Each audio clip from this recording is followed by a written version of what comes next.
insuficientes, un matrimonio insuficiente, una vida familiar insuficiente, felicidad insuficiente. Vivimos en un mundo de insuficiencias, donde nuestros logros o éxitos nunca parecen ser suficientes. Esto se refleja en nuestra relación con Dios. Creemos que Dios está irritado y nunca satisfecho con lo que hacemos. Pero aún así, nos sentimos más insuficientes que antes. En su carta a los Colosenses, el apóstol Pablo afirma que Cristo es aún más que suficiente. Es suficientemente suficiente. Durante estos meses de octubre y noviembre estamos en la carta del apóstol Pablo a los Colosenses. Y en esta carta el apóstol Pablo recalca realmente que Cristo es supremo en todo y que Cristo es suficiente para tu vida. Y hoy vamos a estar viendo otra porción de este escrito. Yo me acuerdo que cuando yo estaba de novio con mi esposa, hace unos años atrás, seguimos de novios, ¿verdad? Somos novios. Pero cuando todavía no éramos casados, gente hace cosas raras. Haces cosas locas cuando quieres que alguien se enamore de ti, ¿sí o no? ¿Sí? Nada más ponte a pensar un poco en lo más ridículo, lo más loco que hiciste para ganarte el amor de alguien más. Bueno, en mi caso, antes de casarnos, estábamos de vacaciones de la universidad, entonces estábamos en el área de Dallas, no casados, entonces nos venimos al Paso, donde estaban viviendo nuestros papás. Y como era tiempo de vacaciones, entonces estaba toda la familia de mi esposa en la casa de mis suegros. También habían venido unas amigas de mi esposa de la universidad y estaban ahí con ellos. Yo llegué un día a la casa, estaban todas sus hermanas, sus hermanos, mis concuños, que ahora son mis concuños, etcétera. Y ahí dentro de la casa, en la sala, en la cocina, estaban platicando, otros riéndose, etcétera. Y de repente uno de mis concuños, que ahora es mi concuño, me dijo, y lo hizo a propósito, que al día siguiente él iba a estar pintando la casa por la exterior de mis suegros. Y entonces me dice, ¿me quieres ayudar a pintar la casa? Y en ese instante todo cayó en silencio, todo. Y todos me estaban viendo a mí.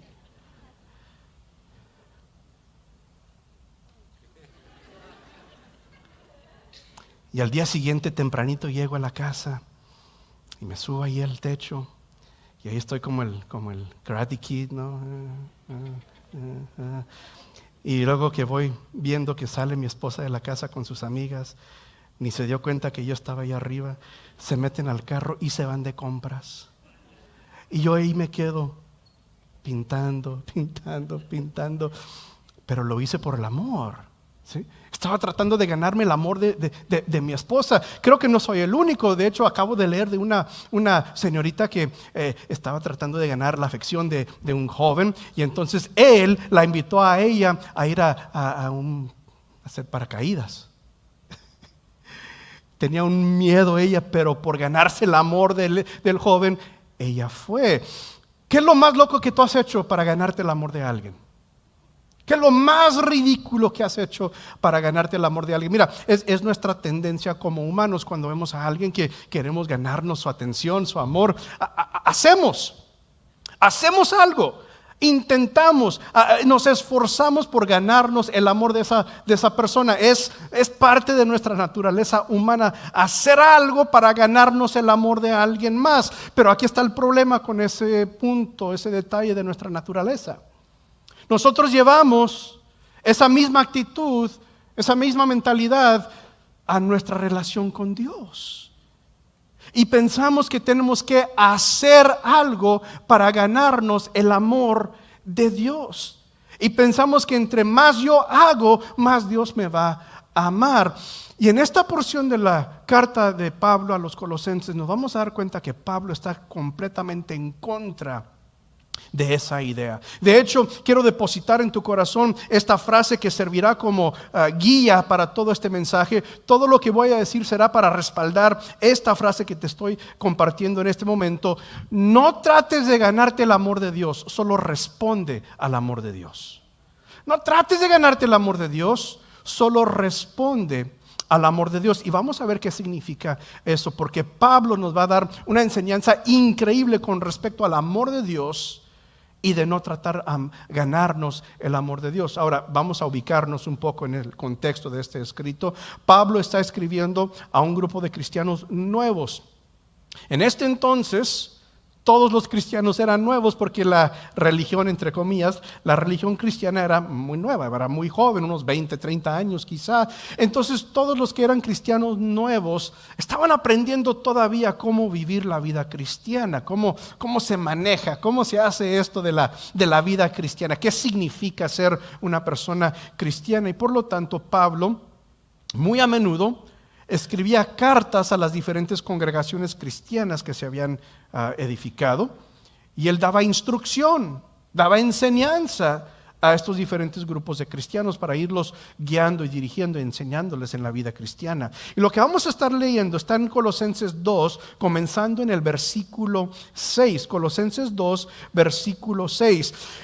La manera en que Pablo comienza este pasaje es hablando acerca del crecimiento.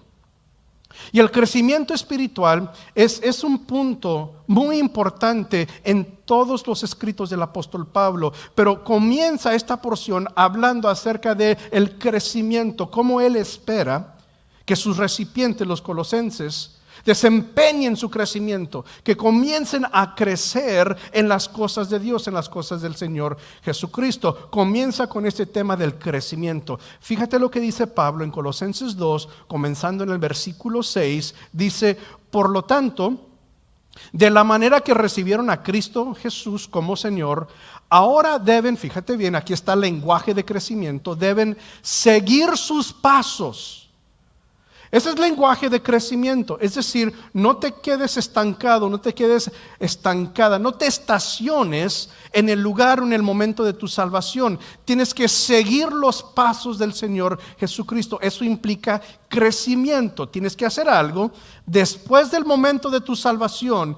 Haz algo para crecer. Sigue diciendo Pablo: arraíguense profundamente en Él y edifiquen toda la vida sobre Él. Fíjense de nuevo, idioma, lenguaje de crecimiento. Arraíguense, edifíquense.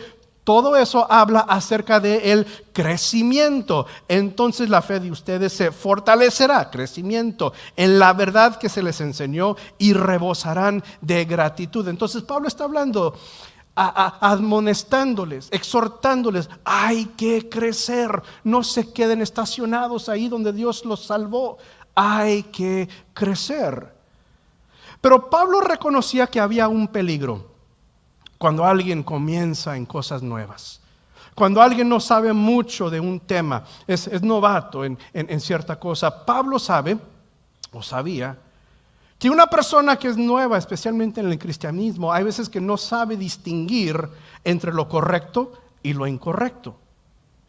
Era la preocupación de Pablo, que él sabía que cualquier enseñanza que venía a los colosenses, ellos no iban a poder distinguir entre lo que era correcto y lo que era incorrecto. Y esto se aplica realmente a cualquier tema, cualquier área de la vida. Cuando eres nuevo en algo, es difícil distinguir entre lo correcto y lo incorrecto.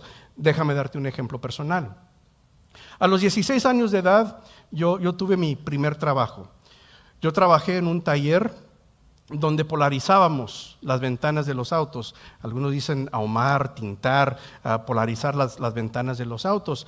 Entonces yo no sabía, yo no sabía hacer nada de eso. Mi trabajo, como tenía 16 años, era chamaco, mi trabajo era asegurarme de que todos los trabajadores tenían sus botellas de agua llenas con el jaboncito, tener sus materiales, la herramienta que necesitaban. Ese era mi trabajo, limpiar ahí el taller, que todo estuviera limpio, ¿sí? Ese era mi trabajo. Y con tiempo, los muchachos que ya sabían comenzaron a enseñarme un poquito de cómo ahumar las ventanas.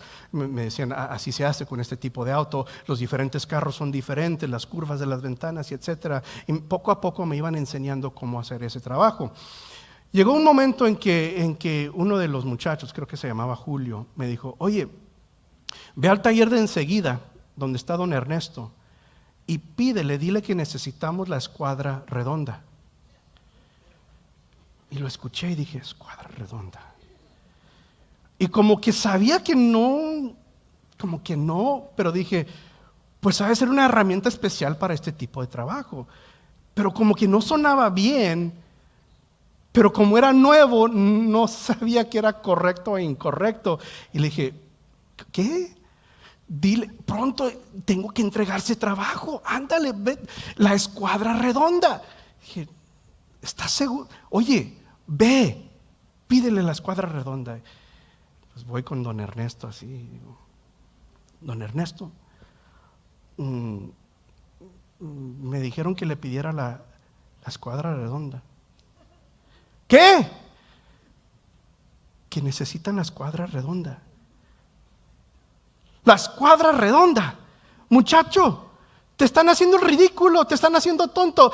Ve, diles que estoy usando la escuadra redonda, que no la puedo prestar porque la estoy usando. Entonces regreso al taller y les digo, Julio dice que está usando la escuadra redonda. Y todo el mundo, todos carcajeándose, soltando la risa porque la escuadra redonda. Yo no sabía, como era nuevo en eso, yo no sabía distinguir entre lo que era correcto e incorrecto y me hicieron el tonto.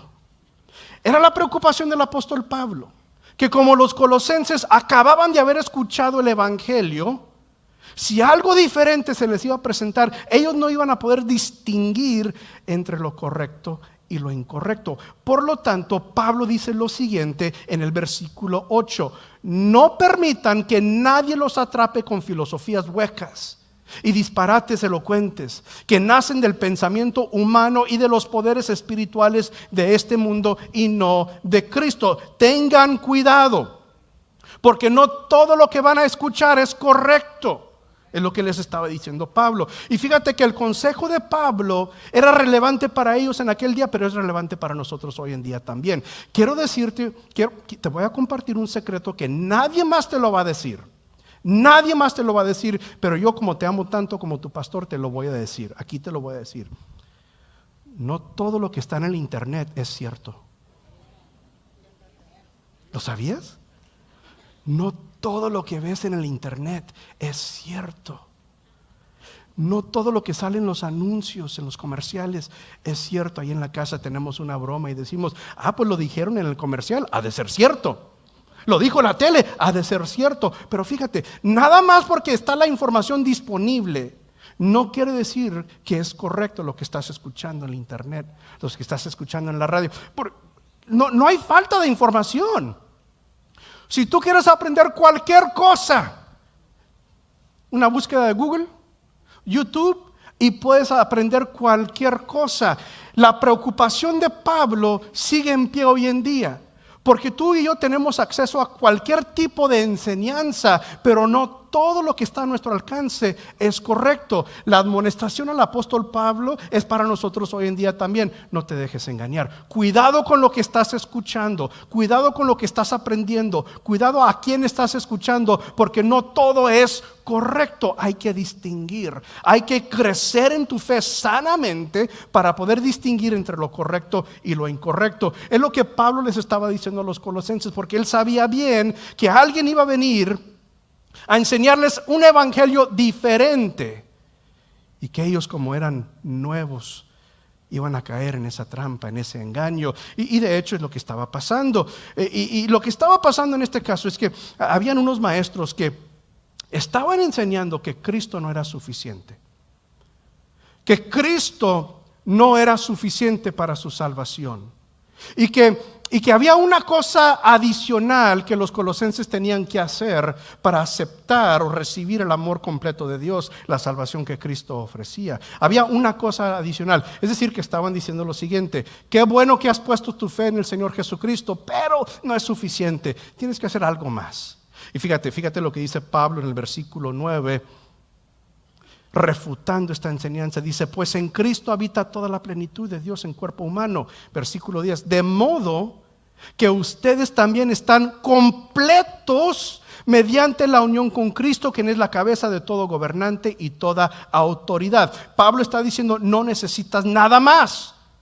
Con tu unión con Cristo, siendo que tú has puesto tu fe en el Señor Jesucristo, estás completo, no te hace falta nada. Él es completo, Él es suficiente, no necesitas nada más. Esas enseñanzas son falsas. Cualquier enseñanza que te diga a ti, tienes que hacer algo más, tienes que hacer algo más y tienes que hacer algo más para recibir el amor completo de Dios o la salvación completa que ofrece Jesucristo, cualquier tipo de enseñanza que te enseña eso es algo falso. No es correcto. Cristo es suficiente. Lo que Él hizo en la cruz es suficientemente suficiente. No tienes que hacer nada más para ganarte el amor de Dios. No tienes que hacer nada más para ganarte la salvación que ofrece Jesucristo mediante su muerte en la cruz. Y estas personas que estaban enseñando esto tenían una cosa muy en particular en la mente cuando decían, les falta algo más. Fíjate lo que dice Pablo en el versículo 11. Y en el versículo 11 es donde nos damos cuenta de esa cosa adicional que le estaban exigiendo a los colosenses. Dice Pablo, cuando ustedes llegaron a Cristo, fueron circuncidados, pero no mediante un procedimiento corporal. Cristo llevó a cabo una circuncisión espiritual, es decir, les quitó la naturaleza pecaminosa. Lo que estas personas estaban diciendo era lo siguiente: qué bueno que has puesto tu fe en el Señor Jesucristo, pero si quieres un amor completo de Dios, si quieres una salvación completa, te falta la circuncisión. Y aquí es donde Pablo se irrita y dice, no es cierto. Cristo es suficiente. No tienes que hacer algo más. No tienes que pagar algo más. Cristo es suficiente. Y lo que Cristo hizo en la cruz es suficiente. Ahora, fíjate bien. La circuncisión provino de Dios. Fue Dios el que ordenó la circuncisión en el Antiguo Testamento. La intención de Dios cuando Él estableció la circuncisión, esta era la intención de Dios. Que fuera un símbolo que reflejara el pacto entre Dios y su pueblo. La circuncisión simplemente simbolizaba que el pueblo de Dios estaba en pacto con Dios. Pero como tendemos a hacer nosotros como humanos, el pueblo judío transformó lo que significaba la circuncisión. Y para ellos, en vez de reflejar o simbolizar el pacto entre ellos y Dios, llegó a ser un requisito para entrar al pacto con Dios. Qué bueno que confesaste al Señor Jesucristo, pero te falta la circuncisión para ser un cristiano de verdad. Te falta la circuncisión para ser una persona que sea recipiente del amor de Dios en pleno, en su plenitud. Cualquier cosa que quiera añadir algo más al sacrificio que hizo Jesucristo en la cruz del Calvario es mentira. Lo que hizo Jesús en la cruz es suficientemente suficiente. Tú no tienes que hacer nada adicional para ganarte el amor de Dios. Déjame decirte por qué. El amor de Dios es perfecto. El amor de Dios es perfecto. Y no te lo digo nada más para que te sientas bien. Ay, calorcito, ay, qué bonito suena eso. No. Te estoy diciendo así, objetivamente, el amor de Dios es perfecto. Déjame decirte, mira, Dios no te puede amar ni más ni menos que lo que actualmente Él te ama. ¿Sabes por qué? Porque su amor es perfecto. Su amor no tiene lugar para crecer porque su amor es perfecto. Déjame decirte, Dios no te ama más cuando haces cosas buenas. Dios no te ama menos cuando haces cosas malas. Y sabes que nosotros los que tenemos tiempo de estar en la iglesia, ¿cómo batallamos con eso? ¿Cómo batallamos con ese concepto? ¿Sabes por qué? Porque no podemos aceptar que Dios no me ame más a mí, que tengo años de estar en la iglesia, que aquí estoy todos los domingos, que canto, que leo la Biblia, que oro. No me cabe en yo no quiero aceptar que Dios me pueda amar a mí igual que ame a la prostituta, al narcotraficante, al drogadicto, al que abusa a niños. No me cabe en la mente. Mi pensamiento es, no, si yo soy buena persona, si yo estoy en la iglesia, claro que Dios debe amarme más y amar menos a esa persona que está en pecado descarado. Pero no es así. ¿Por qué? Porque el amor de Dios es perfecto. El amor de Dios no crece, no mengua. El amor de Dios es perfecto. Y no hay nada que tú puedas hacer para cambiar el amor de Dios hacia ti. No te va a amar más porque su amor es perfecto. No te va a amar menos porque su amor es perfecto. Nada puedes hacer para hacer crecer o menguar el amor de Dios hacia ti. Y muchos de nosotros estamos en ese modo de pensar. Si solamente pudiera hacer algo más, entonces Dios me va a amar. O por lo que hice anoche, Dios me ama menos. Ahora, no me malentiendas. Hay cosas que agradan a Dios y cosas que desagradan a Dios. Pero eso no cambia el amor de Dios, que es un amor perfecto. Y no hay cosa en este mundo que tú puedas hacer para merecer más o menos el amor de Dios. El amor de Dios es perfecto. El amor de Dios no cambia. Eres recipiente del amor de Dios y es un amor perfecto. Y date cuenta, aquí es donde entendemos que Cristo es suficientemente suficiente. La mayor expresión del amor de Dios fue el sacrificio del Señor Jesucristo. Y siendo que su amor es perfecto y se expresó ese amor en el sacrificio de Jesús, ese sacrificio es perfecto, es suficiente. No se necesita absolutamente nada más, porque si el amor de Dios es perfecto y se expresó en el sacrificio de Jesús, entonces el sacrificio de Jesús es perfecto. No tienes que hacer nada más. Te pregunto, si tú tienes esa mentalidad, bueno, entre más cosas buenas que yo hago, Dios me ama más. Te pregunto, ¿cómo sabes cuando has hecho suficientes cosas buenas para merecer el amor de Dios? ¿Quién está llevando la lista? ¿Y qué califica como algo bueno o no? ¿Y cómo sabes, cómo te das cuenta que ya hice lo suficiente, ahora Dios me ama? Si ese es tu punto de vista, entonces lo que eso implica es lo siguiente: ¿quién sabe si Dios te ame más hoy que ayer? No sé. ¿Hice suficientes cosas buenas? ¿O fueron más las malas que hice? Si me pongo a comparar, no sé, fueron más las buenas o las malas.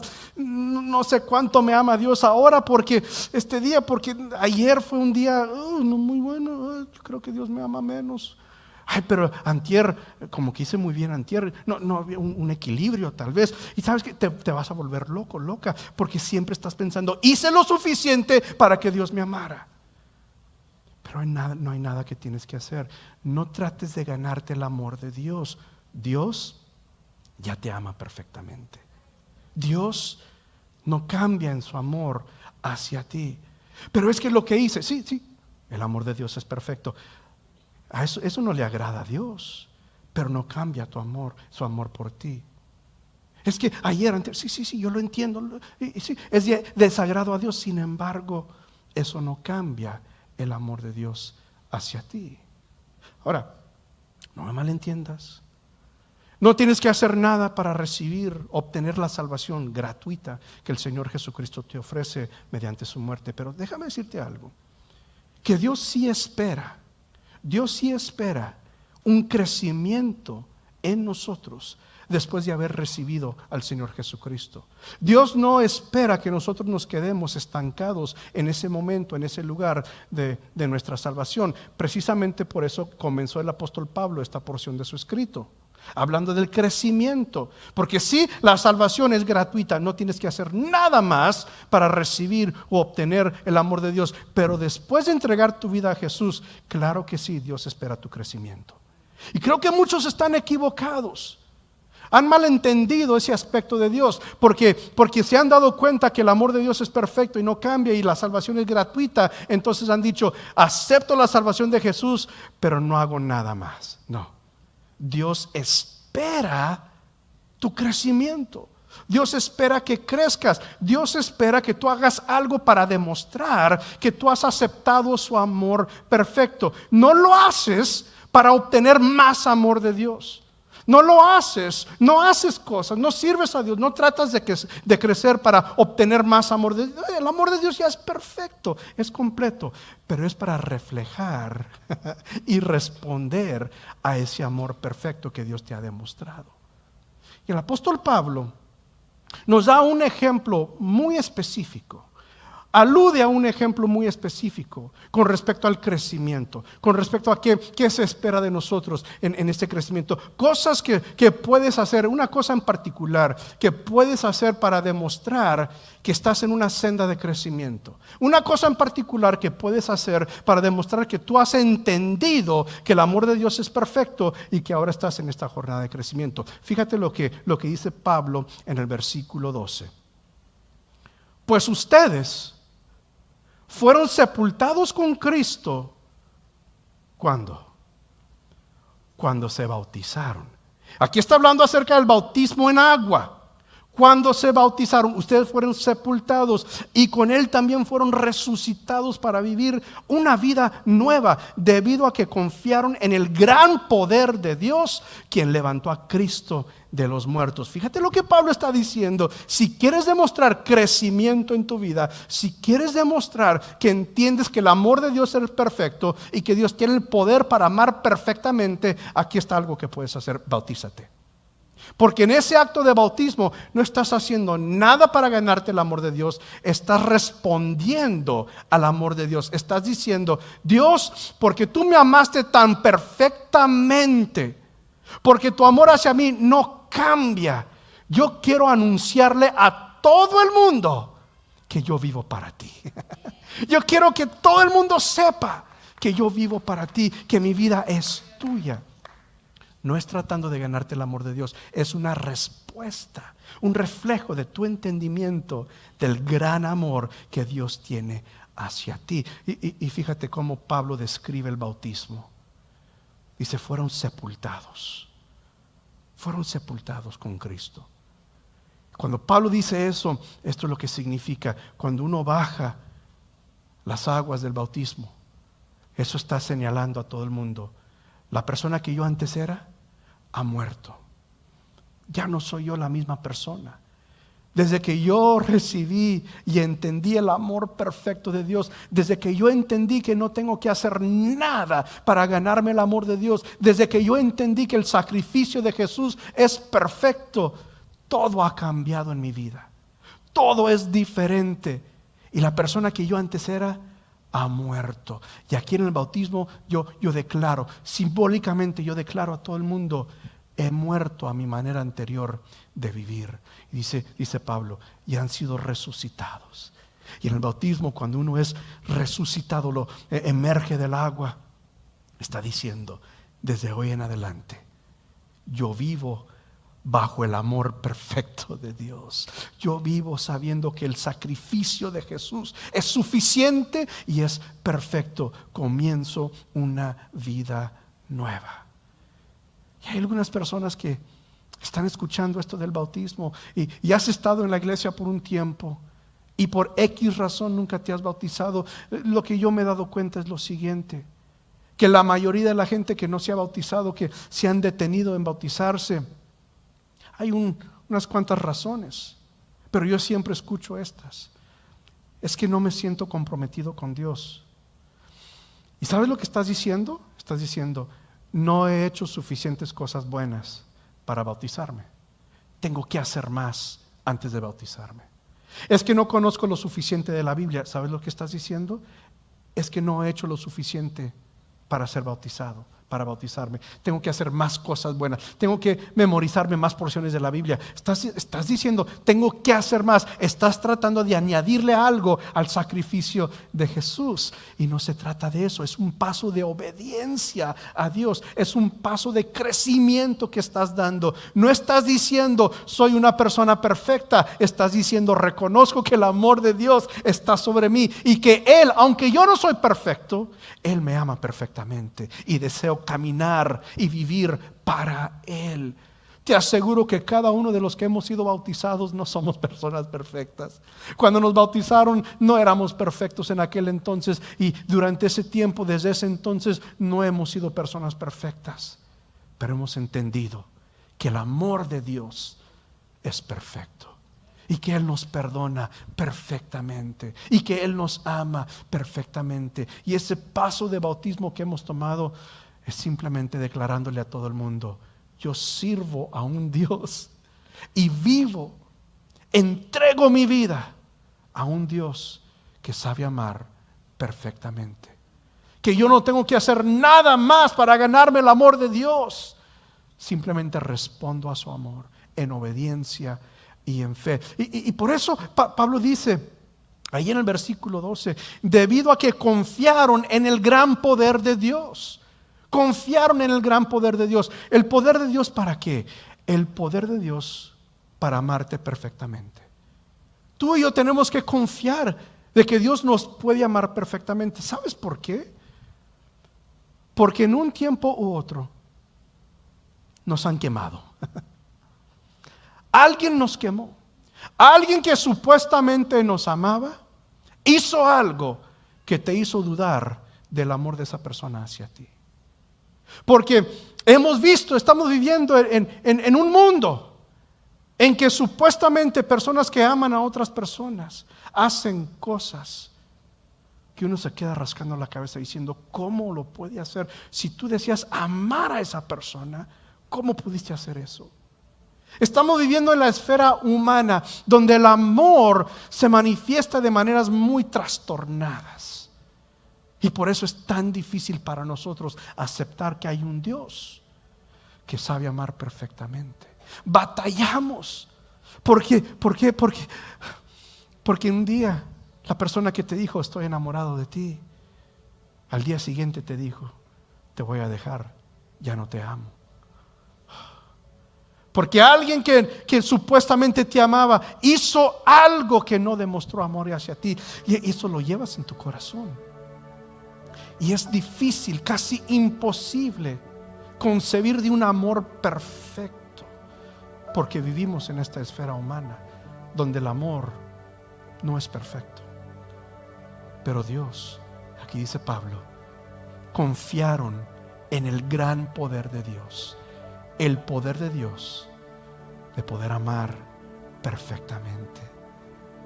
Y a veces que tú haces cosas malas y te cohibes, te da miedo, pero acércate a Dios y verás que su amor no ha cambiado, que Él te sigue amando igual.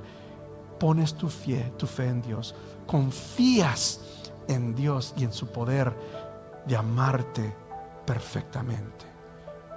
Y en esta tarde, si tú nunca has entregado tu vida a ese amor perfecto, sabes que no hay ninguna razón, no hay ningún pretexto por el cual tú puedas decir, no le puedo rendir mi vida a Dios.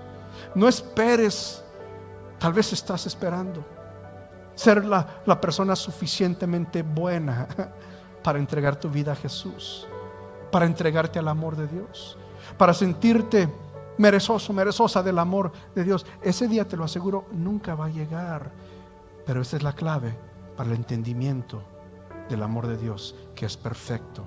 Que Pablo en otro escrito dijo, Dios demostró su amor en esto, en que aun cuando éramos pecadores, Cristo murió por nosotros.